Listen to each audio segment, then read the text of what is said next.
Salut Agatha. Salut Lirza. Comment vas-tu ? Écoute, ça va pas mal. Je suis un peu fatiguée, mais je vais essayer d'articuler. Je me suis retrouvée avec mes 2 gosses dans le lit cette nuit, c'était l'enfer. Oh non, désolée. Oui, merci de t'excuser. Je suis désolée pour toi. Ah oui, merci. Merci aussi pour ça. Et toi ? Ça va bien, ouais. Il fait beau. Je suis très contente avec la tournure générale que prend le podcast cette saison. C'est sympa. Plein de nouvelles personnes. Plein de nouveaux sujets. C'est excitant. Bienvenue chez les Poissons sans bicyclette. Bienvenue chez les poissons. Aujourd'hui, nous avons une invitée, c'est Jeanne. Salut Jeanne. Salut Lirza. Avant de te présenter, je vais d'abord dire comment ça se fait que t'es là et qu'est-ce qui fait que t'es au micro des poissons. C'est à travers le Festival des Créatives, un festival qui se passe à Genève cette année du 19 au 26 novembre. En fait, c'est un festival qui soutient et met en lumière la création artistique des femmes et des minorités de genre, ainsi que la production intellectuelle féministe à travers une programmation pluridisciplinaire, regroupant des concerts, des pièces de théâtre, des performances, des expos, des projections, des tables rondes et d'autres activités de médiation culturelle dont nous on fait partie en ce moment. Le festival offre une visibilité unique aux femmes et minorités de genre dans les arts et la culture, enrichit et diversifie l'offre culturelle et encourage la prise de conscience sur la sous-représentation des femmes et minorités de genre dans les arts. Cette année, toi, t'es invitée au festival Les Créatives. Le podcast a été contacté par Hermela du festival, qui m'a parlé de toi. Et elle a dit en fait qu'elle trouve sympa qu'au lieu que ce soit juste 1 ou 2 performances un peu éphémères, puis une fois que c'est terminé, de pérenniser un peu l'intervention de Jeanne à travers soit une table ronde, soit notamment l'enregistrement d'un épisode podcast. Donc après plusieurs discussions, on a décidé de faire un épisode entre guillemets classique des Poissons sur bicyclette, c'est-à-dire que t'es ici au salon avec nous, au lieu de faire un enregistrement live au festival, parce qu'on voulait que tu sois un peu englobée dans l'ambiance. Je me sens très englobée. Et j'ai pas dit bonjour à Agatha. Bonjour Jeanne.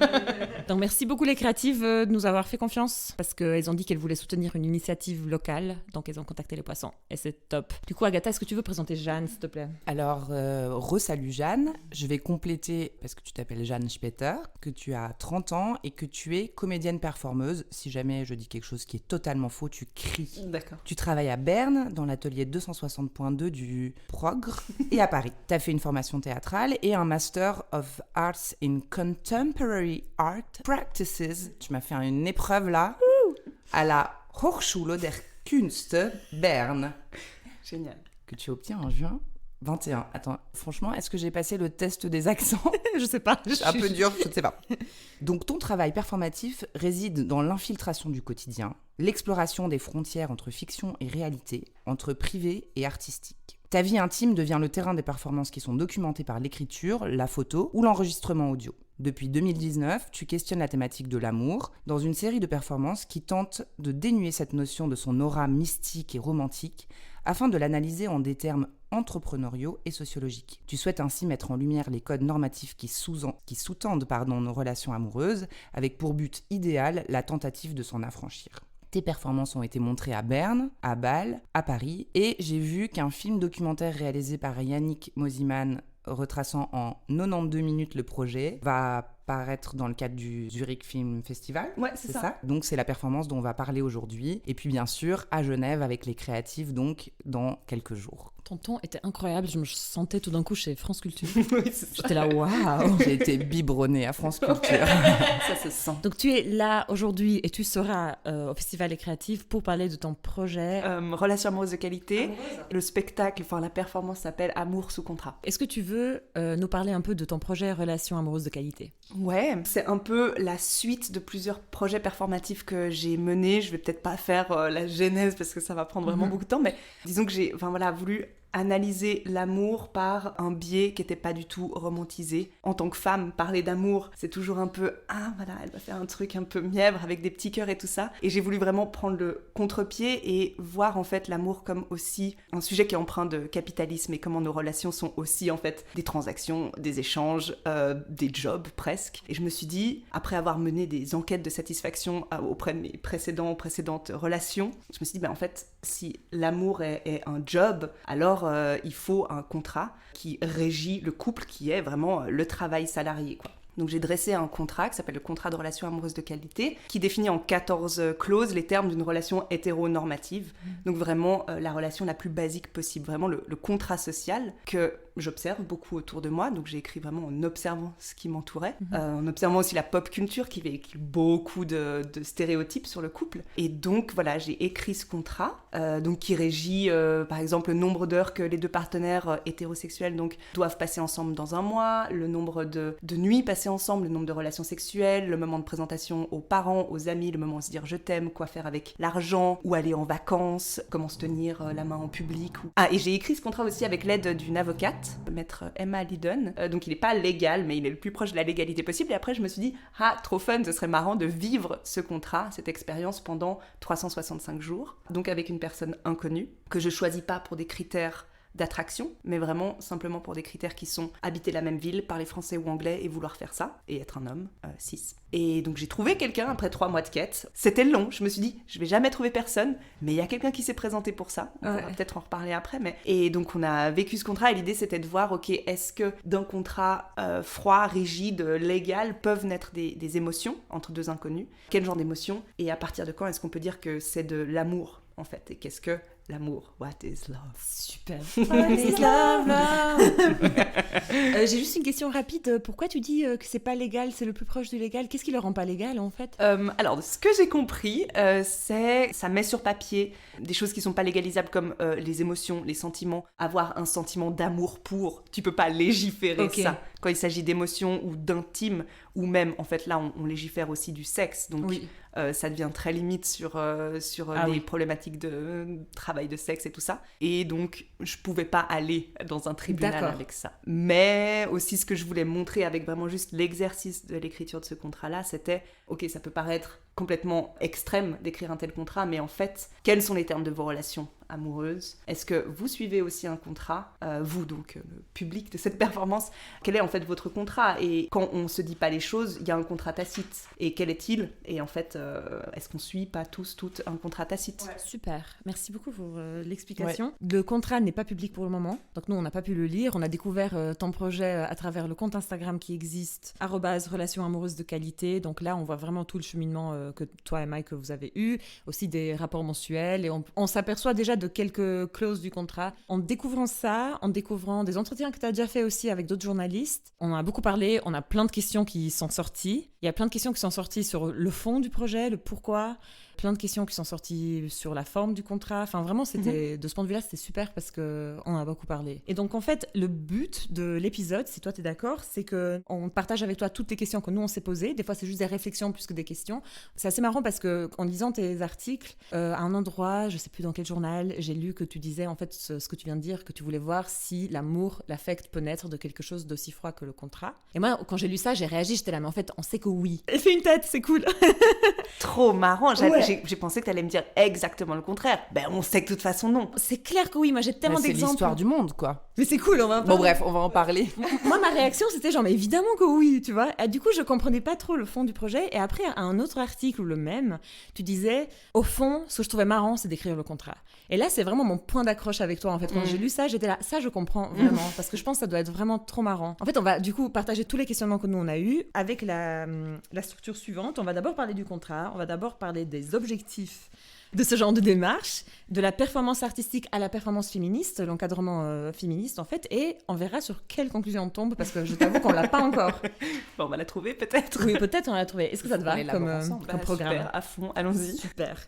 Agatha, est-ce que tu veux parler du contrat? Oui, donc comme Lirzad disait, on s'est dit qu'on allait d'abord questionner, vu qu'on n'a pas lu le contrat et qu'il y a 14 points, on s'était dit qu'on va t'exposer les points dont on ne sait pas s'ils existent. Peut-être qu'ils existent, et puis tu vas nous dire si ils existent et on pourra en parler, et puis s'ils n'existent pas, on pourra peut-être avoir une discussion autour de ça. Okay. Nous, effectivement, on avait connaissance de ce que tu as cité, à savoir les rencontres avec les parents, les proches, se tenir la main, etc.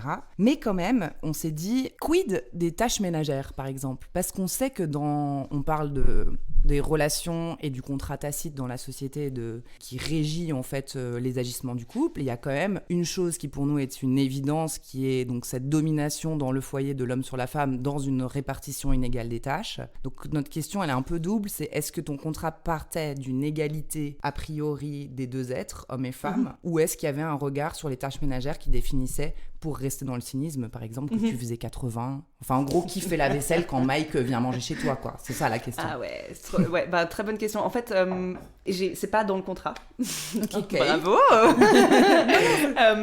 Mais je l'ai pas mis, j'y ai pensé, mais je l'ai pas mis parce que j'ai aussi choisi qu'on n'habite pas ensemble, parce que c'était déjà quand même assez demandant. Mais en fait, t'as raison, les tâches ménagères, elles n'existent pas que dans le cadre d'un ménage. Ouais. Mais aussi, oui, quand tu viens chez moi, est-ce que je te fais à bouffer et je nettoie ta merde Exactement. après? Bon, peut-être pas.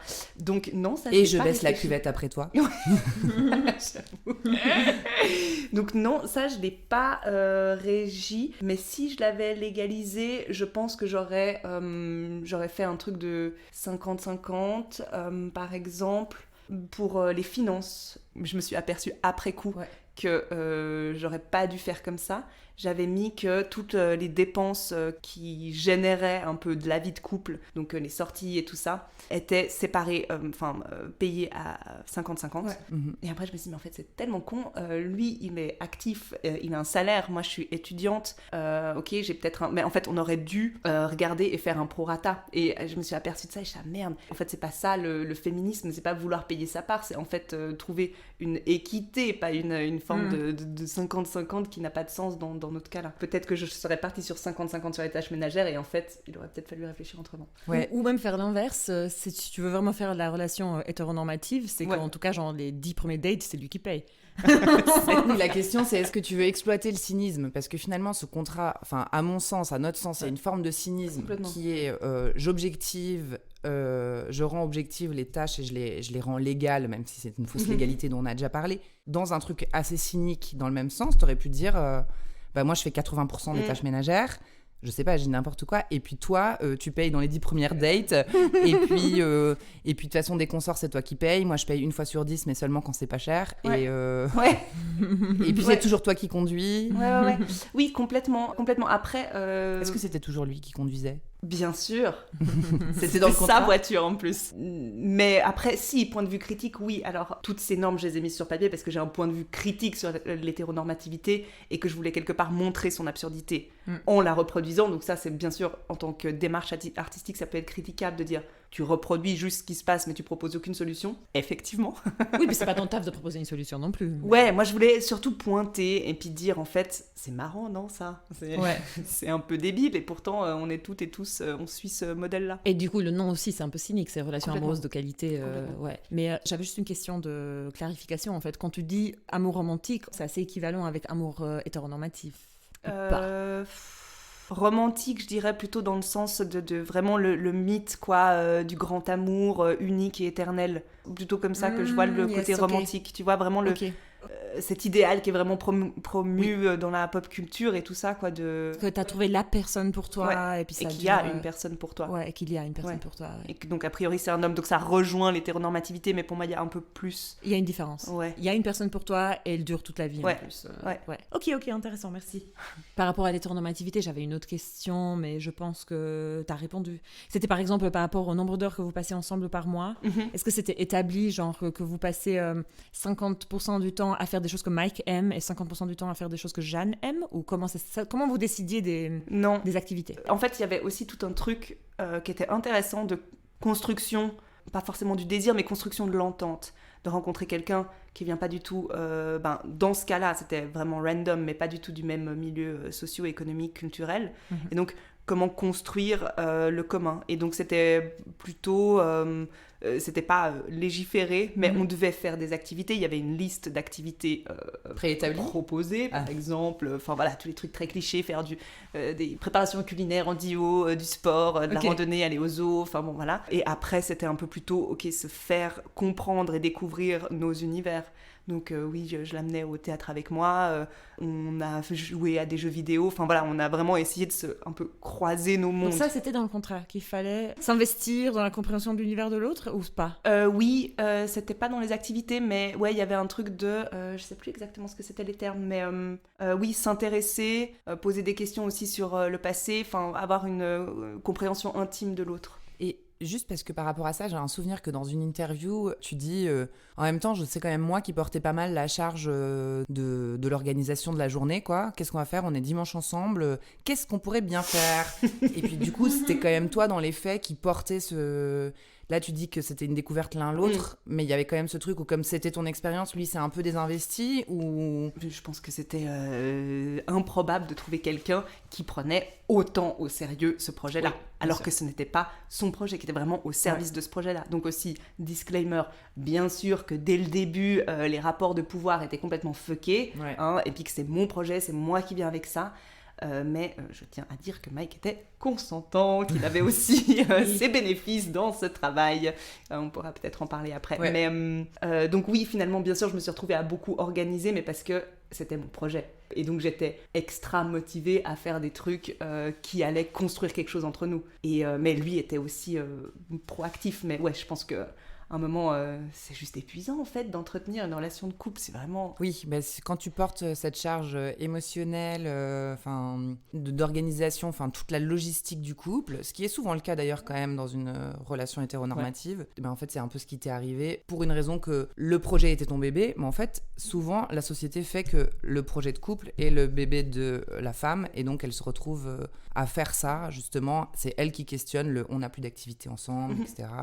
On se retrouve pas, on se voit jamais, on se fait jamais un truc tous les deux et tout ça. Donc finalement, c'est marrant comme naturellement, ce projet-là faisait écho à un projet de couple, quoi. En fait, ce qui est fou, c'est justement ça, avec toutes les règles qu'on a dressées dans le contrat, donc qui n'étaient pas absolument complets. Comme, tu vois, on peut toujours trouver encore des trucs qu'on aurait pu rajouter dans ce contrat. Mais même ce qu'on n'a pas réglé à travers le contrat, on a fini par suivre un chemin giga normatif. Alors oui, au bout d'un moment, il y a eu une tromperie, alors que c'était une relation monogame. Il m'a trompée, on a fait une pause, on s'est remis ensemble, il y a eu un regard. Enfin, tu vois, vraiment, ça a suivi vraiment le pattern du couple. Et tu te dis, mais c'est fou, est-ce qu'on est tellement empreinte de ça qu'en fait, ça nous suit, même si, l'aliénation, quoi, même si tu veux t'en défaire, ça reste là ancré. Une autre question à laquelle tu as déjà répondu, donc la monogamie, elle était définie. Et puis maintenant vient la question sexe, parce qu'on sait, ce qui nous a fait réfléchir, c'est qu'on sait que le couple est soumis à un certain nombre d'injonctions sociales qui s'introduisent jusqu'à dans leur lit et qui définit en fait la façon aussi dont on fait le sexe. Donc vous aviez 4 fois par mois. L'objectif de cette question, c'est pas de rentrer sur les notions de consentement qui mériteraient un podcast à elle toute seule, je pense, parce que évidemment ça pose plein de questions, puis il y a certaines interviews où on t'a déjà branché là-dessus. Non, nous, ce qui nous intéressait de savoir, c'était est-ce que vous avez défini qu'est-ce que c'est faire le sexe, comment ça marche, et est-ce que vous avez défini le nombre d'orgasmes que chacun avait ou devait avoir, et est-ce qu'on recommence jusqu'à ce que ça marche? Non, mais parce que finalement, c'est vrai que dans la façon dont le sexe est défini dans un couple, c'est vraiment ce truc de préliminaire, je déteste ce mot parce qu'il annonce le fait qu'ensuite il y a pénétration. En gros, il y a préparation à la pénétration, il y a pénétration et après il y a éjaculation masculine. Et ça, c'est le schéma qu'on connaît, etc. Et finalement, ça demande évidemment du travail pour le déconstruire à deux, etc. et dans la société. D'où la question, est-ce que tu avais réfléchi à ça et à défini ça? Alors justement, dans le contrat, la notion de sexe n'était pas définie pour justement laisser la liberté à ce que nous, ensemble, on définisse qu'est-ce que ça veut dire du sexe pour nous. Donc bien sûr que je suis venue avec des principes féministes et de dire en fait pas d'obligation de pénétration, d'éjaculation, d'orgasme ou quoi. En fait, du moment que ça implique une proximité, je crois que j'avais dit que ça implique les organes génitaux. Et encore, tu vois, déjà là, la définition, en fait, c'est déjà très ciblé, complètement. Je pense que j'ai aussi dit qui implique les organes génitaux pour justement correspondre à ce qu'on attendrait d'un rapport hétérosexuel. Et peut-être pour dire aussi, en fait, voilà, le côté performatif, en fait, il peut aller jusque-là. Et j'ai envie de pousser jusque-là, de vraiment faire du sexe conventionnel avec un inconnu, enfin, qu'on le fasse ensemble, même si on ne s'est pas forcément choisi pour ça. Donc, on l'a défini ensemble. À un moment, ça devenait plus très possible, cette histoire de sexe. Donc, on a dû faire un avenant au contrat et redéfinir ce qui nous semblait faisable et nous foutre moins la pression de se dire on doit le faire 4 fois par mois, mais quel enfer.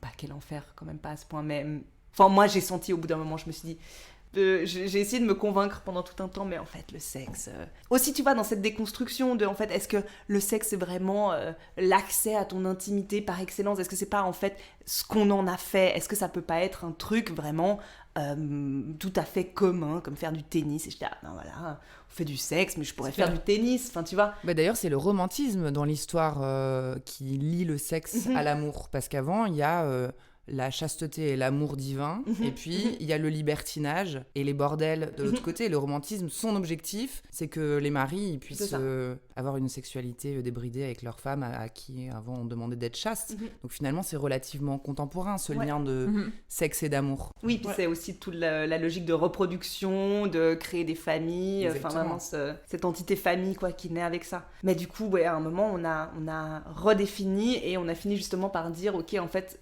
sera considéré comme avoir du sexe, de se coucher nu l'un à côté de l'autre et d'avoir un contact physique quel qu'il soit. Et en fait, moi ça m'a vraiment aidé justement à questionner qu'est-ce qui fait rapport sexuel et est-ce que c'est pas la motivation, et si une caresse vraiment très sexuellement motivée sur l'épaule, tu vois, est-ce qu'on peut pas déjà dire ça, genre ok, c'est déjà un truc en fait.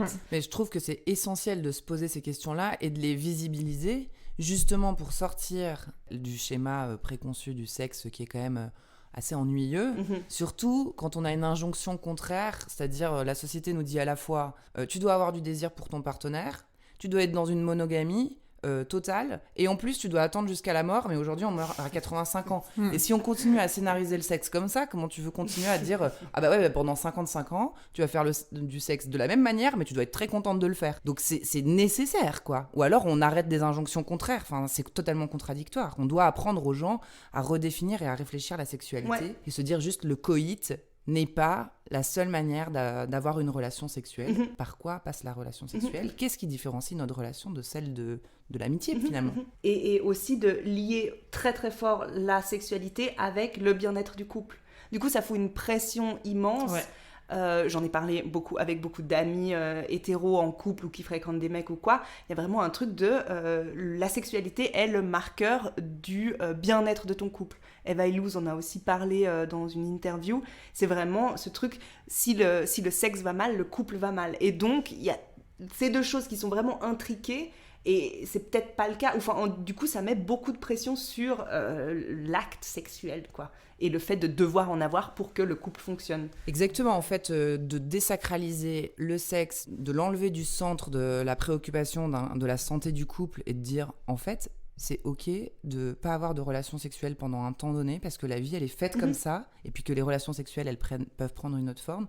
Et surtout, arrêtons de croire que parce que le désir baisse, tout est voué à l'échec. Parce qu'en fait, si on désire mourir avec quelqu'un et le faire avec joie, on doit accepter que le désir baisse, qu'il fluctue. Et puis, et ça, c'est essentiel. Vraiment, justement, pour moi aussi, ce truc du mythe romantique, c'est vraiment le désir qu'on confond avec l'amour doit durer toute la vie.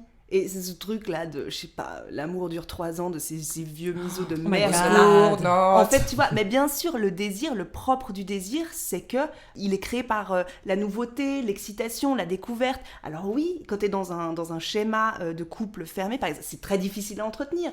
Mais désir n'égale pas amour. Et ça, je pense que c'est vraiment... c'est ça. Tout est un peu en boule ensemble. Et puis, on entrevoit un peu comment ça a l'air d'être un gloubi-boulga qui est vraiment un peu merdique. Mais c'est encore difficile à détricoter, je trouve. Et est-ce qu'on peut rappeler quand même qu'à l'époque romantique, on mourait entre 35 et 40 ans ? Aussi, s'il vous plaît. Moi, il n'y a pas de problème, je signe.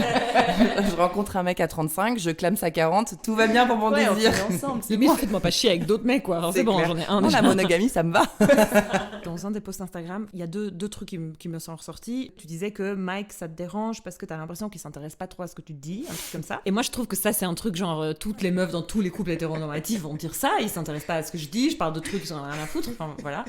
Pour revenir, que moi, je trouve normal que l'amour naisse de la part d'un contrat froid, mais que l'hétéronormativité et la soumission féminine ou la négligence des femmes naissent, c'est aussi ultra prévisible, je trouve, voire tout le système est créé pour ça. Parce que du coup, t'as sorti un truc vraiment, voilà, une conséquence négative typique qu'on vit toutes. Et un autre truc que tu dis à un moment donné, c'est que, un instant s'il te plaît, parce que j'ai beaucoup voyagé dans ma tête.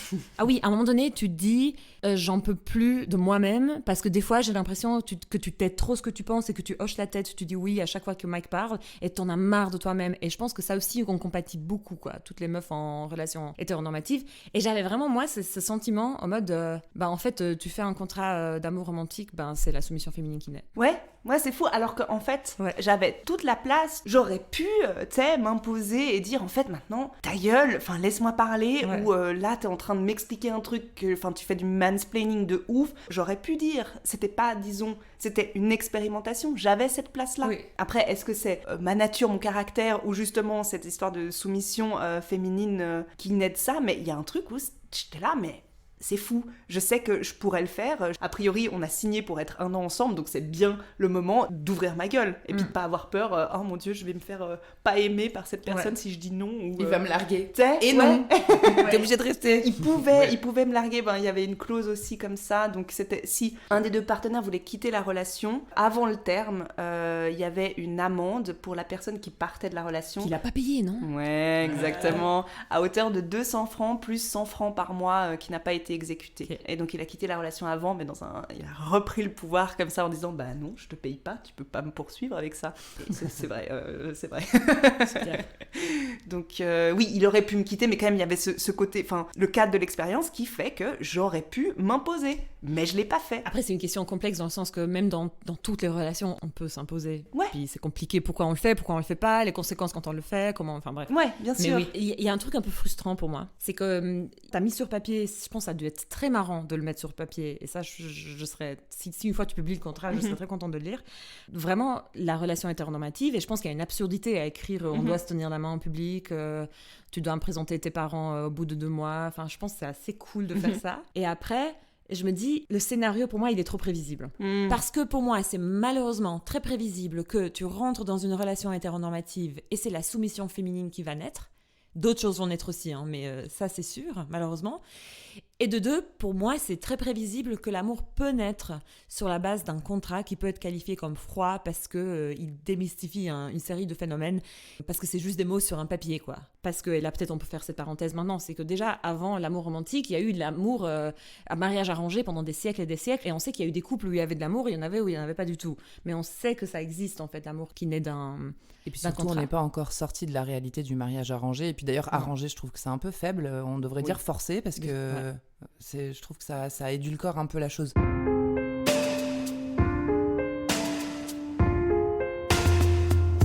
Je crois qu'on a fini nos questions sur le contrat. Merci Jeanne. Et donc là, on aimerait parler du fond et des objets et du but en fait de ton expérience, le fond de la chose. J'ai déjà dit avant parce que je me suis emballée. Mais toi, Agatha, tu voulais parler du fait de distinguer où est la forme et le fond. Ce qui nous a beaucoup surprise, je pense que Lirza te l'a dit à un moment, c'est que tu questionnes la possibilité de la naissance de l'amour pour les raisons qu'on a déjà évoquées, à savoir le mariage forcé existe depuis toujours. Mais aussi parce que on s'est dit, ah mais c'est drôle en fait, de quoi ça parle? Tu règles finalement les gestes du couple, dans l'objectif de vérifier si les sentiments peuvent naître, en oubliant quand même un paramètre qui à notre sens est important dans un contrat de couple, qui est l'objectif, à savoir historiquement la non-division du patrimoine, la création de l'héritier, la naissance du foyer, etc. Et du coup ça nous a beaucoup questionné, parce qu'on a appelé ça le fond, en fait, pourquoi on se met en couple, selon les injonctions sociales, et puis la forme, la gestuelle, en fait, et tout ce que tu dois faire parce que tu as embrassé le fond et que tu es dans ce contrat dans le but que j'ai évoqué précédemment. Du coup, on a appelé ça fond et forme un peu, et donc on a défini que toi, tu parlais surtout de la forme et pas du fond. Est-ce que ça te convient, cette réflexion déjà pour commencer par rapport à cette définition de la chose ? Ouais, je crois que je vois ce que tu veux dire. Après aussi, en fait, il y a de la dimension artistique. Alors oui, j'ai lu 4-5, je me suis obsédée avec Eva Illouz, qui est sociologue et qui parle de sociologie de l'amour et tout ça. J'ai lu des trucs, mais je suis ni chercheuse, ni sociologue, je suis artiste. Et mon but, alors ça prend la forme, la tournure d'une expérience, cette performance, mais ça reste un travail performatif. Et est-ce qu'il y a un but ? Alors oui, tu vois, il y a un propos, mais un but, je cherchais pas non plus à démontrer un point comme tu veux soutenir une thèse. Je cherchais aussi à provoquer les gens sur leur conception de l'amour. Et ça a plutôt pas mal marché, cette provocation. Ouais. Ça désarçonne beaucoup les gens de parler de l'amour en ces termes-là. Après, j'ai pas de solution, j'ai pas de point à faire avec ça. Et oui, je pense que du coup, il peut y avoir un peu des faiblesses, disons, dans la construction de ce truc, si on le voit comme un projet qui doit c'est clair. avoir une conséquence. C'est très cool que tu parles de ta performance artistique, parce que moi, c'est ça qui m'a surprise, exactement ce que tu évoques. C'est que quand on te dit quel est l'objectif, à plusieurs reprises, tu ris et tu dis voir si l'amour peut naître. Et tu dis pas... c'est une performance artistique. Et du coup, à partir du moment où tu poses ce mot amour, c'est comme si ça donnait de l'importance et du poids à cette question qui finalement est sociétale, féministe et tout ça, et qui donne envie de le déconstruire et d'aller plus loin. En fait, nous, on en est là. C'est qu'en fait, si tu avais dit c'est une performance artistique, on aurait pu avoir des discussions tout autres, mais le fait que tu poses la question de l'objectif et de l'amour, du coup, nous, ça nous a donné envie de creuser, de dire ok, alors qu'est-ce que ça veut dire au niveau de l'histoire de l'humanité, qu'est-ce que tu... non, tu vois, c'est clair. Ça a vraiment créé ça, et c'est très cool que tu replaces cette histoire de performance artistique, parce que ça remet les choses à distance, mais c'est quand même intéressant qu'on ait cette discussion. Et en plus, nous, on est un podcast féministe, donc on a envie de parler de tout ça. En fait, je pense là où je dis que j'ai envie de déconstruire ce mythe-là, en fait, c'est plutôt pas moi toute seule en faisant mon petit bail, parce que je suis pas la reine de l'univers, je vais pas faire un nouveau programme de comment s'aimer, mais plutôt en poussant un peu les gens à s'interroger, et encore, c'est très mégalomane de dire comme je vais les pousser à s'interroger sur la nature de leur couple, ça va peut-être faire changer les choses, mais en fait c'était plutôt ça, dans une réflexion collective sur qu'est-ce que c'est le couple, comment on relationne aujourd'hui, d'y réfléchir ensemble autour de cette performance, mais la performance en tant que telle ne répond pas à cette question. Et moi, j'ai pas la réponse du tout. Ah, aussi, c'était ma première relation de couple. C'est vrai. Mais on a ça en exclusivité au Poisson sans bicyclette. Donc vraiment, je suis très mal positionnée pour faire des grandes leçons sur le couple. C'est drôle. Ou alors, attends, mais quand tu dis que tu fais des questionnaires de satisfaction, alors tu les fais auprès de qui ? Des gens avec des gens que j'ai inventés. J'imagine, des gens. Non, des gens avec qui j'ai eu des relations, mais qu'on peut pas qualifier de couple, qu'on peut qualifier de situation plutôt. Alors, c'était pas pour savoir exactement ce que vous avez fait, mais juste te pose la question parce que du coup, tu les as questionnés sur leur satisfaction à quel propos ? Vraiment comme un questionnaire d'entreprise, quoi. Donc, les communications, l'esthétique, la qualité des rapports sexuels, le rapport qualité-temps. Est-ce que vous voudriez remettre ça ou pas ? Est-ce que vous avez des commentaires ? Tu leur as laissé une boîte à idées pour s'améliorer ou... Ouais, une petite boîte à la fin, ils pouvaient écrire tout ce qu'ils voulaient. Boîte à suggestions. Ouais, et en échange de ça, si les personnes répondaient, elles pouvaient prétendre à soit un billet de cinéma pour aller au cinéma avec moi, je choisissais le film qui représentait à mes yeux la relation qu'on avait eue, ou une relation sexuelle. Oh, waouh. Voilà, c'était marrant. Est-ce que tu l'as proposé à tout le monde la relation sexuelle, ou t'étais là lui ou elle ? Non, j'ai proposé vraiment à tout le monde. Après, j'ai envoyé les trucs et comme d'habitude, ça me fait marrer, j'écris mes trucs, je les envoie et après, j'ai les réponses et les trucs, je me dis « Ah oui, en fait, ça implique quand même que j'aille jusqu'au Oh non. Ouais. Moi, je vais te reposer la question qu'on te l'a déjà posée 1000 fois. Pourquoi ce projet ? Je sais pas, alors, attends, comment... Il y a tellement de raisons. Déjà, toutes les raisons que j'ai dites, plutôt sur le propos politique, de vraiment un peu pousser le contrat et la relation amoureuse au maximum de son cliché. À un titre personnel, moi, expérimenter un couple, même s'il est complètement artificiel, expérimenter ça. Artistiquement, expérimenter aussi la performance qui s'immisce vraiment dans le quotidien, et pendant 1 an, ton quotidien en fait est régi par cette expérience et se mettre dans un truc vraiment intégral comme ça. Ouais, voilà, c'est ça, je crois. Ok. C'est un peu des questions... c'est impossible pour moi de répondre à ce genre de questions. En fait, moi, l'impression que j'ai, c'est que c'est très personnel, justement. Bien sûr. T'as une espèce de... On sent qu'il y a vraiment un intérêt très viscéral chez toi. Mais bien sûr, Ouais. le rapport que j'ai, ou comment je regarde l'amour, la romance, les couples, c'est tout à fait marqué par l'histoire que j'ai eue avec ça. Et je vais pas faire ma psychothérapie ici, mais en fait, oui, bien sûr que si j'avais eu des expériences autres, en fait, c'est que quand ça coince, qu'on regarde quelque chose avec un œil critique. Et si j'avais eu des relations tout à fait cool avec des gens sympas, des trucs qui marchent, je me serais peut-être jamais posé la question sur mais qu'est-ce que c'est que le couple et l'amour. Et ben voilà, comme ça n'a pas forcément été le cas, que ça a toujours été un sujet que j'ai regardé un peu de l'extérieur en me disant mais qu'est-ce que c'est que ça, et quelque part c'est pas lié à moi, c'est un sujet vraiment où je suis pas dedans. Et donc là c'était l'idée de vraiment un peu rentrer dedans, et aussi encore une fois parce que ça me faisait marrer. Oui. Non mais cool, merci pour ta réponse. Je trouve qu'on a un peu une fenêtre. Merci. Mais c'est toujours, généralement dans l'art c'est toujours tellement difficile de un peu répondre à la question du pourquoi, et je pense que c'est important quand t'es artiste d'avoir un fond, un propos, une façon d'éclairer ton travail, plus que juste un vieux cartel qui bullshit un truc que personne comprend, tu vois. Mais en fait, des fois, c'est aussi... des fois, je pense qu'il y a beaucoup d'instinct, de juste plaisir, en fait à s'exprimer. En fait, c'est de l'expression. Et c'est une forme d'expression. Des fois, c'est difficile de dire pourquoi tu t'exprimes. Et puis, tu le dois pas non plus. Ouais. Mais je comprends maintenant ce que tu dis, parce que oui, effectivement, comme je pose beaucoup de propos sociologiques, de trucs un peu théoriques et tout ça, et ben forcément ça met sur ce débat-là. Mais en fait, oui, ça reste une performance. Ouais. Et ça parle de toi avec tes blessures et avec tes... D'ailleurs, c'est drôle parce que j'ai vu un extrait, je disais tout à l'heure qu'il y a un film de 92 minutes là, qui a été réalisé sur cette performance, enfin sur cette relation de qualité. Et il y a un moment où vous vous fritez avec Mike et il dit You are obsessed with love. Et ça, c'était très drôle parce que on était en train de travailler avec Lirza, on réfléchissait aux questions qu'on avait envie de te poser, comment on avait envie de mener le débat, comment t'emmener là-dedans. Et d'un coup, j'ai eu l'impression d'avoir une espèce de révélation de choses que je sentais déjà, de ce truc de finalement, on ne parle que de Jeanne Speter.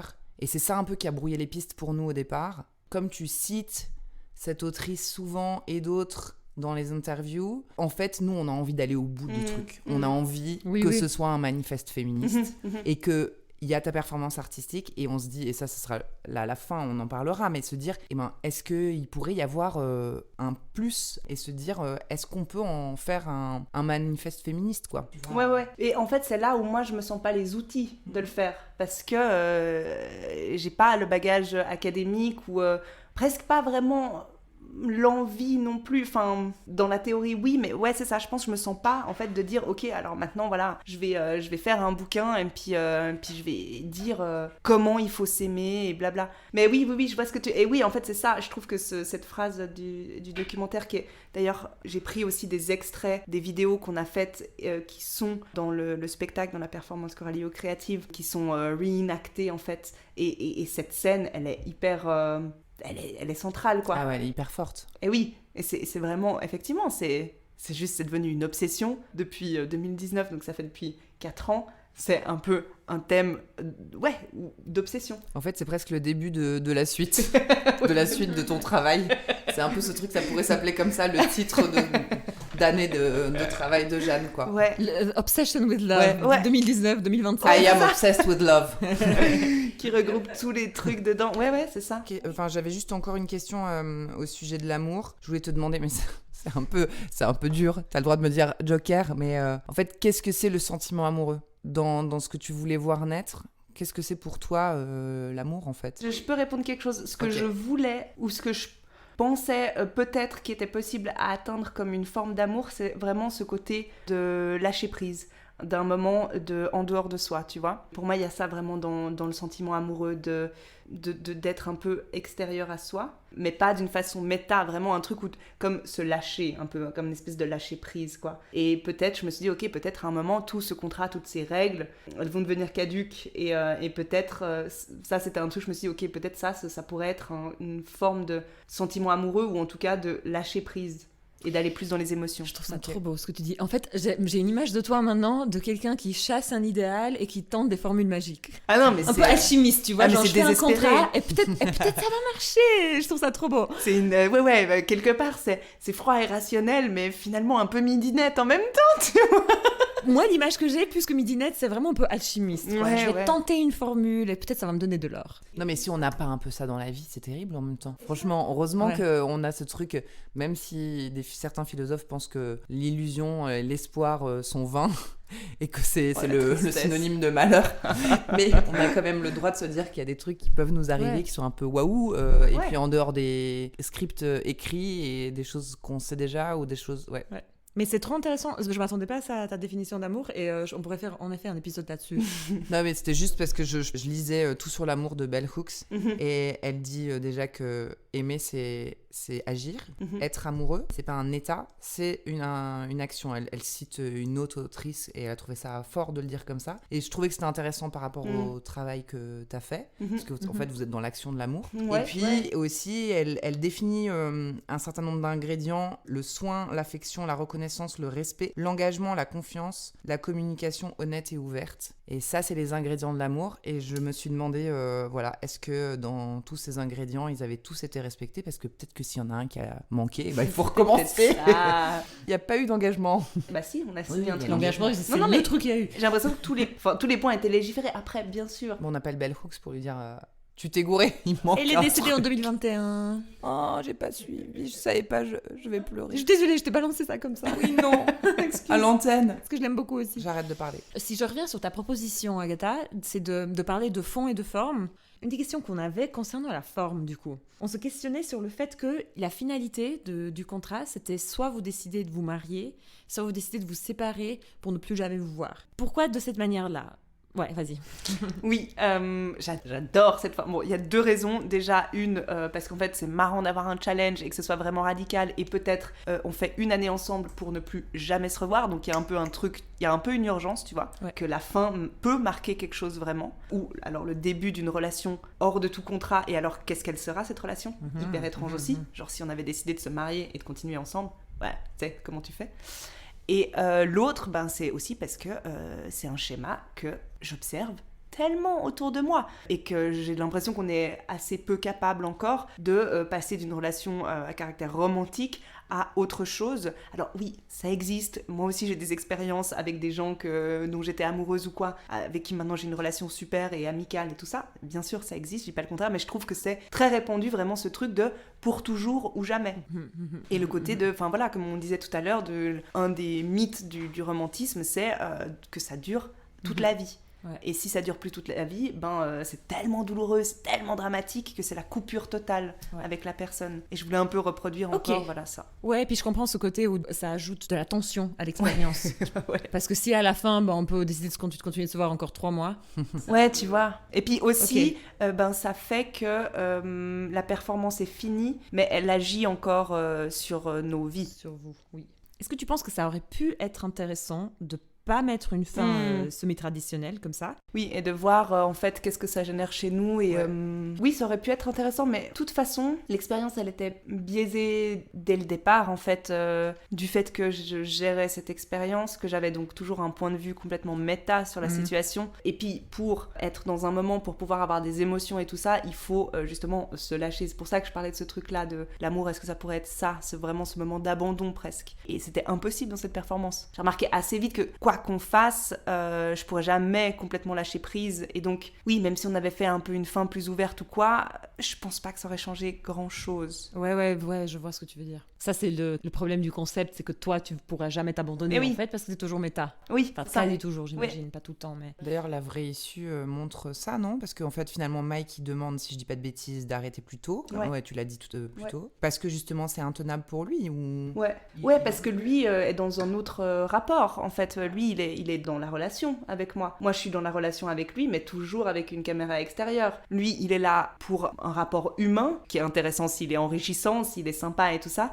Moi, je suis là pour le rapport humain et aussi pour le but supérieur de ma performance. Ouais. Donc forcément, si lui est là que pour un rapport humain, qui au bout d'un moment, on se rend compte, bon, a priori, ça marche pas trop nous deux, bah oui, il part, forcément. Et c'était très bien qu'il le fasse, vraiment. Moi, je l'aurais jamais fait parce que j'aurais voulu aller au bout du truc, bien sûr. Mais en fait, oui, c'était nécessaire qu'il le fasse. Ok. Ce que j'aurais moi trouvé très intéressant, déjà de faire l'expérience de penser en fait, de mettre en question la forme, c'est qu'on vit dans une société qui est ultra scriptée. Le couple hétéronormatif, c'est un script ultra classique. D'ailleurs, ton expérience le démontre, tu as pu faire un contrat basé sur ça, mais on vit tous et toutes un peu dans l'illusion que c'est pas le cas, qu'on vit toutes et tous des expériences ultra uniques. Mais non, mais j'ai juste croisé en boîte de nuit, puis par hasard j'étais attirée, puis par hasard ça a fait que j'étais amoureuse, puis par hasard j'ai rencontré sa mère, et par hasard on a un bébé. Enfin, tu vois, j'ai l'impression qu'on vit dans cette illusion-là, en fait. Que les choses nous arrivent parce que c'est spécial ce qu'on vit, alors que c'est juste un script social. Enfin, ce que je trouve intéressant quand je fais l'expérience de penser, c'est que si du coup tu mets tout ça sur papier comme tu l'as fait, et tu vois ce qui naît, t'es là, en fait, c'est juste un script social, puis il est à chier, et puis en fait, le concept, il marche pas.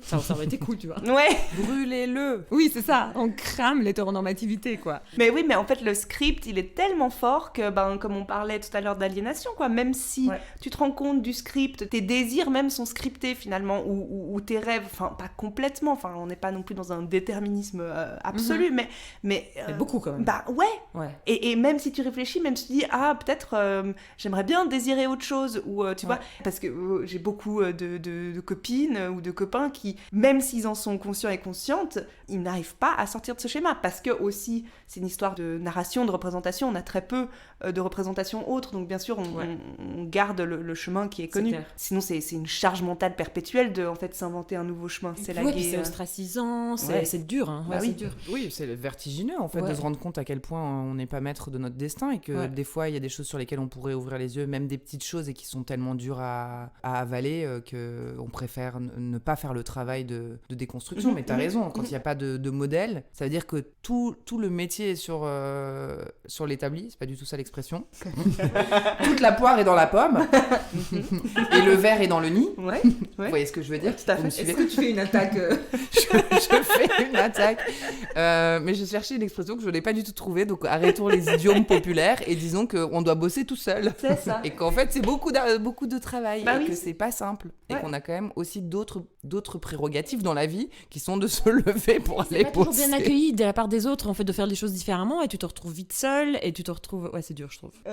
Pardon, ce que je voulais du coup dire... On est parti entre deux, t'as fait un AVC. Ça nous a fait beaucoup rire, du coup on a du mal à se reconcentrer. Ah oui, d'ailleurs, tu le dis, dans un des entretiens nombreux que t'as fait, il y a quelqu'un qui te parle du fait que c'est un peu antithétique de parler de consentement de relations sexuelles alors que c'est sur le contrat. Et toi, tu réponds à un truc que je trouve très pertinent, tu dis, de toute façon, on est dans cette situation antithétique dans tous les couples. Oui. Parce qu'en fait, il y a tellement cette pression sociétale que oui, il faut coucher ensemble au minimum 4 fois par semaine, sinon c'est un couple de merde, que tout le monde se retrouve à faire des choses dont ils n'ont pas forcément envie, ou ils se convainquent qu'ils en ont envie. Et je pense que nous, les femmes, au moins, on parle beaucoup de ça. Mais je pense que ça doit exister aussi chez les mecs, et ils en parlent pas assez, parce qu'il y a cette injonction qu'ils doivent toujours avoir envie de baiser. Bien sûr que c'est pas forcément le cas. D'ailleurs, même quand ça leur arrive, ils ont pas envie, mais c'est tellement dur pour eux qu'ils arrivent même pas à leur dire à leur compagne de j'ai pas envie, parce qu'ils ont peur qu'elle se dise oh là là, mais il est pas viril mon mec. Ouais, c'est ça. Donc j'ai pas envie de mettre le spotlight sur les mecs, hein, mais je voulais juste dire que je pense que ça arrive aux deux, et on sait que ça arrive aux meufs. Et déjà, on sait que statistiquement, genre, les meufs ont pas de plaisir durant la pénétration pénis dans le vagin. Beaucoup de meufs n'ont juste aucun plaisir. Je crois qu'il y a des statistiques affreuses dans l'épisode avec Romy, où beaucoup de femmes disent ouais, une relation sexuelle satisfaisante, c'est une relation où j'ai pas mal. Ouais. Donc yes.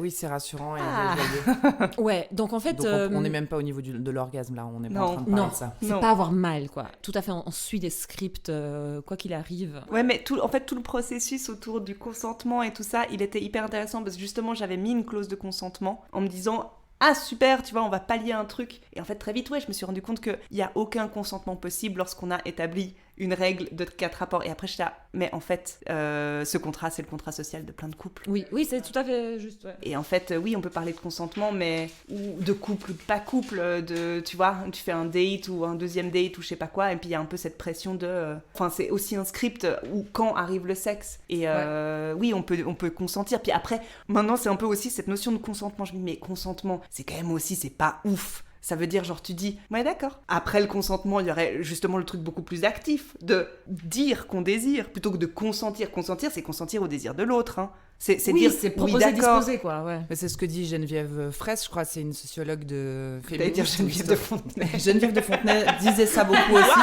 Elle, le consentement, c'était sa marque de fabrique. Non, Fraisse, c'est une historienne du féminisme et qui dit qu'elle aimerait qu'on arrête de parler de consentement parce qu'il y a justement cette notion de consentir, ça veut aussi dire céder. C'est ça, c'est passif. Et le en fait, consentement. je me souviens plus du terme qu'elle veut mettre à la place de consentement, mais c'est justement un verbe beaucoup plus d'action. Et en fait, bon, on est au début du truc, mais on a tellement sorti consentement à toutes les sauces que bon, je pense que le but, c'est pas de faire... nécessaire, tu vois, à un moment, enfin, il fallait juste parler du consentement, en fait, c'était sûr. tellement peu présent dans N'importe nos quel mot aurait fait l'affaire, banane. Ok, on prend. La dernière étape, c'était de la performance artistique et la performance féministe, mais en fait, on en a vachement parlé déjà, et puis c'était très cool que ça intervienne naturellement. Parce que moi, je suis pas capable de tenir un fil rouge aussi. Non, parce que Lyrza est libre, c'est une femme libre. En fait, il y avait quand même encore quelques questions qu'on voulait te poser, mais du coup, on va aller sortir de la question de la performance artistique ou féministe. Mais il y a quand même un truc qui revient très souvent quand on lit les autrices féminines, je vais dire autrices parce que je m'en fous, j'ai le droit, et qui disent, notamment celles qui analysent les couples et l'amour et le mariage, etc., qu'en fait, on est programmé pour tomber amoureux des gens. On peut pas tomber amoureux, enfin, on peut pas. Bien sûr qu'il y a des exceptions, quelqu'un va me dire, mais bien sûr que si, il y a des énarques qui sont mariés avec des garagistes. En réalité, il y a quand même quelque chose qui s'appelle l'homogamie sociale et qui est quand même vérifié dans un très grand pourcentage des cas. Ça veut dire que tout simplement, on se met en couple avec des gens qui ont le même niveau social, culturel, etc. que nous. Probablement qui ont eu une éducation assez proche aussi. Alors, bien sûr que j'imagine que ça a été déjà tellement difficile de trouver Mike que rajouter ce critère, ça aurait été difficile, mais ça nous a surprise que tu le mettes pas dans les critères quand même. Parce que si je dis pas de bêtises, il est garagiste. Il est vendeur dans la concession de voiture de son père. Ok, donc il est vendeur dans la concession de voiture de son père, ce qui, d'un point de vue purement selon les critères de la société, n'est pas le même niveau socio-culturel que le tien. Et que du coup, moi, ce que ça me donne envie de dire, c'est et si on recommençait avec un artiste ? Complètement. Et ça, c'est hyper intéressant. Je me suis dit, cette performance, en fait, il faudrait que je la refasse tous les 4-5 ans, si je suis encore célib, tu vois, pour voir, en changeant, en manipulant les différents critères de sélection de la personne, où est-ce que ça fait bouger des lignes, quoi. L'homogamie, c'était un concept dont j'étais consciente avec les lectures de sociaux et tout ça. En fait, aussi, cette relation a vraiment montré à quel point c'est très fort, l'homogamie, et ça crée des compréhensions ou des incompréhensions entre les gens. Parce qu'on peut aussi parler d'homogamie un peu plus loin, même dans les cercles amicaux que t'as. Bien et sûr. Tout ça. Parce que c'est des personnes que tu rencontres dans le milieu où tu grandis, tes études, donc... Mais en fait, je pense que ça aurait été beaucoup moins intéressant avec quelqu'un si on avait eu les mêmes profils sociaux, culturels et tout ça. Pourquoi ? Il y avait justement ce truc où tu dois vraiment activement trouver un langage. Il y a en plus on parle pas la même langue, donc on parle un anglais approximatif. Déjà, enfin tu vois, la communication elle est déjà complètement biaisée, et en plus de ça, on parle pas la même langue de ce qu'on aime, de ce qu'on veut, de ce qu'on rêve. C'est intéressant aussi de se confronter à des gens peut-être t'aurais jamais rencontré. Et on a un peu cette illusion, genre avec les applis de rencontre, voilà, on rencontre des gens random. Oui, mais en fait, c'est pas les gens avec qui on va s'accrocher. Oui. Parce que pas tout à fait random, ouais. Parce qu'on se comprend pas non plus complètement. Et là, c'était un exercice de, voilà, il faut se comprendre. Mais très vite, je me suis dit, ah oui, l'homogamie, effectivement. J'avais eu un mentorat avec Eva Illouz qui avait dit, il est comment ? Décrivez-le-moi. Donc j'avais dû décrire Mike, c'était bien emprunté, tu vas décrire quelqu'un en 4-5 mots. Et puis elle avait dit non, ça ne marchera pas. Vous avez des habitus socio-culturels beaucoup trop différents. Amuse-toi bien même. Donc tu vois, pour revenir à ce que tu disais au début sur... c'est pour ça que je m'étonne quand tu disais on sait comment ça va finir, oui ça va marcher, l'histoire nous a prouvé que le contrat peut faire naître les... justement, a priori, pas trop. Du coup, parce qu'il n'y avait pas d'homogamie sociale, moi je pense, c'est pour ça. Ouais, et donc toi tu postules qu'avec un truc plus cohérent... Ça aurait marché. Oui, c'est pour ça que je te dis, refaisons, comme si j'allais faire quelque chose. Jeanne, retape-toi un an avec un inconnu, mais s'il te plaît de ta classe sociale. Tu fais mon support psychologique, s'il te plaît. On dit plutôt, on raisonne en creux, on était sûr que ça marcherait pas, parce que cet élément-là n'était pas, ou presque sûr que ça marcherait pas, parce que c'était pas respecté. Peut-être vous vous séparez quand même à la fin, mais il y a plus de amour qui serait né. Ouais, où il y a plus de proximité, Oui. ou ouais. Quelque chose qui serait né, ouais. Ouais, peut-être. Et encore une fois, tu vois, est-ce que c'était vraiment le but Non. de faire comme un petit scientifique, un espèce d'artefact d'amour en pipette, quoi. C'est nous qui sommes très curieuses. Oui.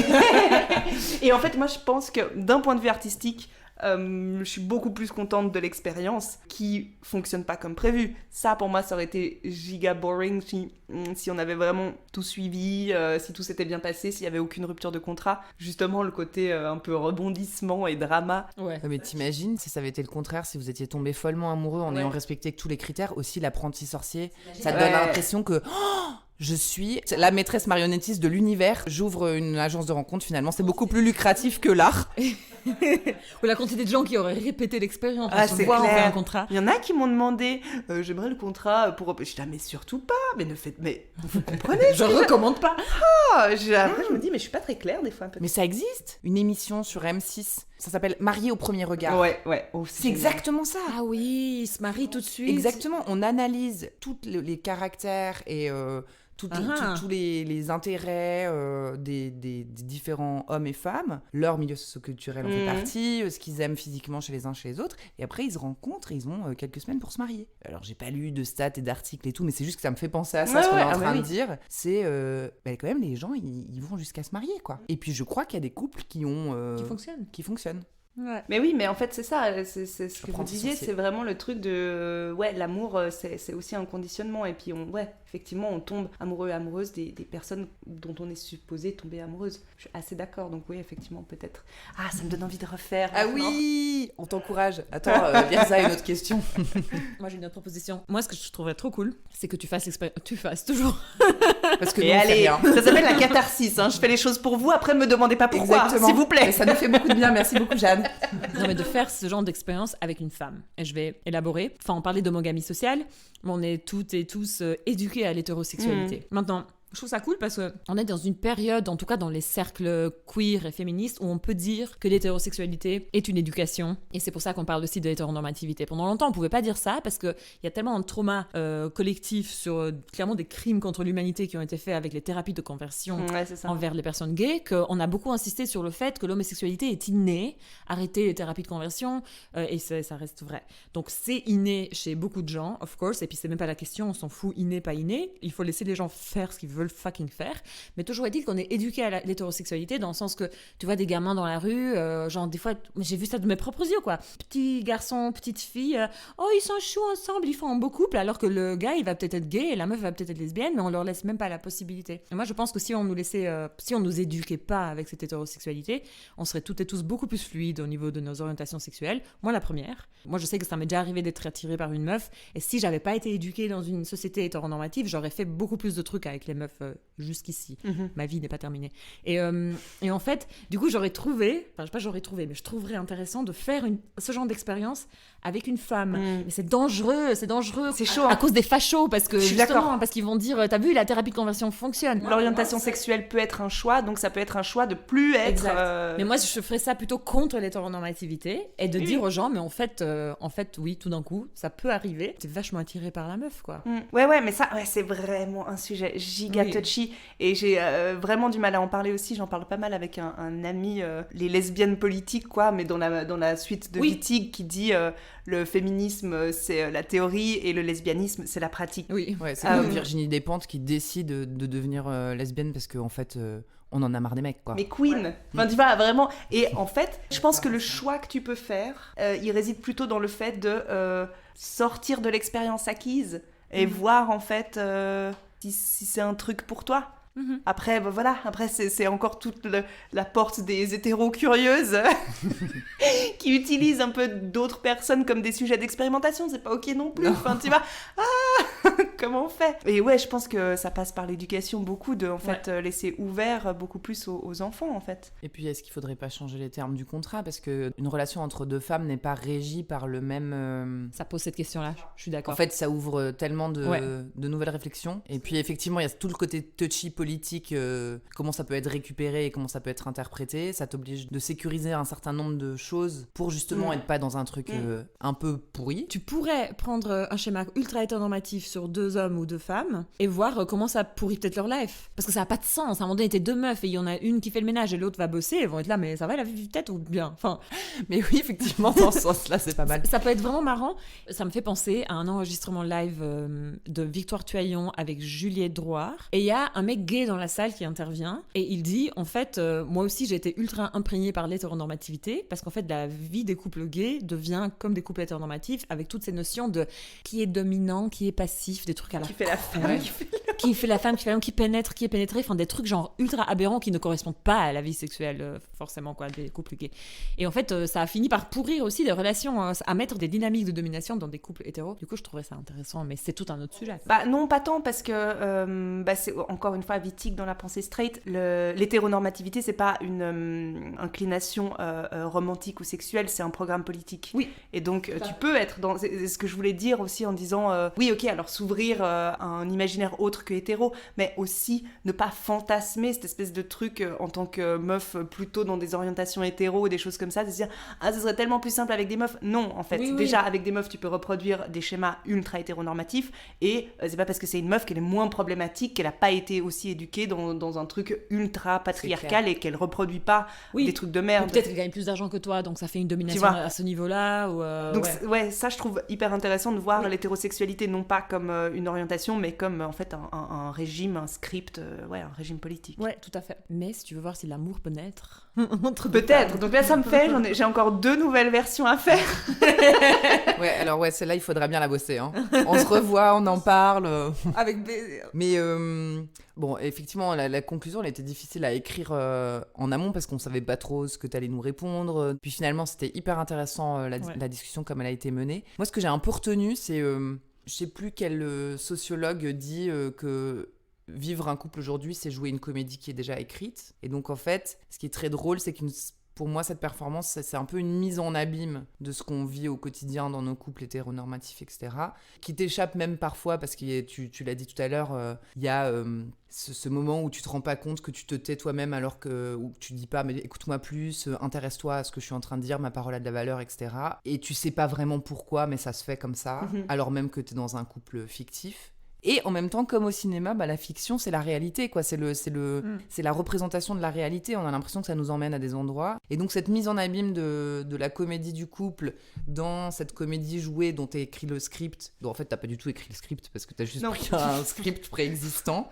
Et je trouve ça hyper intéressant, en fait, d'arriver à cette réflexion-là. Et puis moi, c'est à peu près ce que j'avais envie de dire. Ouais, moi ce que j'avais envie de dire, c'est que Agatha a ramené Bell Hooks et puis après, du coup j'ai pensé à elle. Et en fait, du moment que tu dis qu'il y a plein de choses hétéronormatives qui n'ont pas forcément été mises dans le contrat, typiquement les tâches ménagères ou des choses comme ça m'a fait penser à Bell Hooks qui dit « il peut pas y avoir d'amour sans justice ». Et peut-être dans ta formule magique d'alchimiste, est-ce que c'est ça qui manque? Après, ça veut pas dire que t'auras l'amour parce qu'il y a plein de mecs qui vont pas du tout le prendre bien. Donc ça va engendrer autre chose, mais peut-être de l'amour. C'est une phrase qui me touche beaucoup, en fait. Il peut pas y avoir d'amour sans justice. Moi, dans ma vie tous les jours, où je me bats un peu de manière constante avec plein de mecs autour de moi, mon mec, mais aussi des hommes qui sont censés m'aimer, t'es là, en fait, tu te rends pas compte que c'est pas que je me suis réveillée ce matin et j'ai lu un article féministe et je me suis chauffée, donc je te fais chier. Non, c'est que je me sens pas aimée, en fait. C'est que si t'en as rien à foutre de l'égalité, c'est que t'en as rien à foutre de ma gueule. Et du coup... moi, j'avais envie de fermer avec la phrase « il peut pas y avoir d'amour sans justice », en fait. Ouais. Je sais pas ce que t'en penses, Jeanne. Ouais, je peux faire une toute petite parenthèse aussi. En fait, c'est une réflexion sur l'amour romantique aussi, dans le sens relation amoureuse, de couple et tout ça, mais c'était aussi pour ouvrir, de dire, en fait, il y a tellement de formes d'amour, et par exemple, les relations amicales, enfin, tu vois, quelle position elles ont dans la hiérarchie des relations. Ouais. Et très souvent, c'est le couple qui prend toute la place. Et en fait, est-ce qu'on peut pas aussi revaloriser les autres formes de relations qu'on a et peut-être y mettre plus de soin, plus de... Enfin, tu vois, est-ce qu'on peut pas justement un peu ouvrir cette notion d'amour à autre chose que la relation de couple? Ouais, dans ce sens-là, romantique, pour qualifier ça. Quoi. Ouais. Ok, ouais, je comprends. C'était comment cette discussion avec nous? C'était super. C'est vrai, cool. En fait, je dois dire, ça change beaucoup. Qu'on peut prendre le temps et qu'on peut développer des concepts et que c'est pointu et que vous avez fait des recherches et que vous avez des références et que c'est pas juste comment c'était le sexe. Ça, c'était Ouais, assez au frustrant, secours. les articles, ouais. C'est beaucoup plus sympa un peu d'être avec des personnes qui sont pas juste en train d'essayer de faire un article qui va un peu faire des clics et tu sais. Non, parce que nous, des clics, on a D'aller dans renoncé le- il y a dans le longtemps. On rêve. Non, je rigole. Non, on va pas. On a une verra audience. le nombre. Cool, merci beaucoup d'être venu. Bah, merci à vous. En tout cas pour nous aussi, enfin en tout cas pour moi aussi, c'était un plaisir cette discussion qui a pris un tournant assez différent parce que finalement tu réfléchis, on discute toutes les deux, on pose des questions. C'était un plaisir Ouais, très cool. d'avoir cette discussion avec toi, vraiment. C'est la première fois qu'on est, entre guillemets, mandaté pour faire un épisode. Et du coup, qu'on te connaît pas avant. Et en fait, ça fait beaucoup de voir la personne. Tout d'un coup, il y a plein de choses qui font du sens. Quand on voit qui tu es, c'est assez drôle, en fait. De voir la personne en face, t'es là, ok, je comprends. Ah ok, elle est juste complètement pétée, d'accord, je comprends mieux. Mais c'est peut-être lié aussi au fait que comme les seuls retours qu'on a eus, c'est les articles qui justement sont assez creux. Mais en fait, on peut pas capter ton essence. Ouais. Et c'est vrai que de se voir, Ouais. je suis d'accord avec toi, Lirza. Le plus que j'ai réussi à capter ton essence, c'est quand j'ai terminé tout le compte Instagram. Quand j'étais T'as arrivée lu au tout le bout. compte Instagram. Ouais. Ah oui, on l'a lu en entier. Purée. Tout d'un coup, je m'étais affectionnée et de toi et de Mike. Il y avait un côté un peu comme ça, c'était assez drôle. Du coup, merci beaucoup. Merci aux créatives, encore une fois, d'avoir Oui, pensé à merci. nous. Si vous voulez aller voir Jeanne, sa performance à Genève au Festival Les Créatives, tu te produis le 22 novembre et le 23 novembre en soirée. Oui. Ok, super. Et on peut acheter des billets sur le site des créatives, Ouais, j'imagine, tout à fait. au festival. Donc, allez voir Jeanne à Genève. Toi, Agatha, tu vas la voir, je crois. Oui, le 23, je serai là. Cool. J'aurai le plaisir de te revoir aussi à cette occasion. Donc Bah, je c'est me très cool. réjouis. Super. C'était Les Poissons sans bicyclette, podcast féministe lausannois indépendant. La musique, elle est faite par... Ah oui, la musique, elle est faite par Les Poissons sans bicyclette. Si vous voulez nous soutenir, si vous voulez soutenir Jeanne aussi en l'occurrence, partagez cet épisode, parlez de cet épisode autour de vous. Et si vous voulez nous soutenir financièrement, on a un site Patreon qui est sur la bio Instagram. Patreon.com/Les Poissons sans bicyclette. Dès 5 francs par mois, vous pouvez avoir accès à du contenu exclusif. C'est vraiment, ça vaut vraiment le coup. Franchement, 5 francs par mois. Ouais, c'est rien. Des fois, tu Un perds café 5 francs. Oui. Moi, tous les jours, je verse Putain, meuf, ça explique beaucoup de choses. en bière. Tes habits, on trouve. Les amis. Ok, bye. Ciao, Agatha. Ciao, ciao, Lirza. Ciao, Jeanne. Ciao, Jeanne.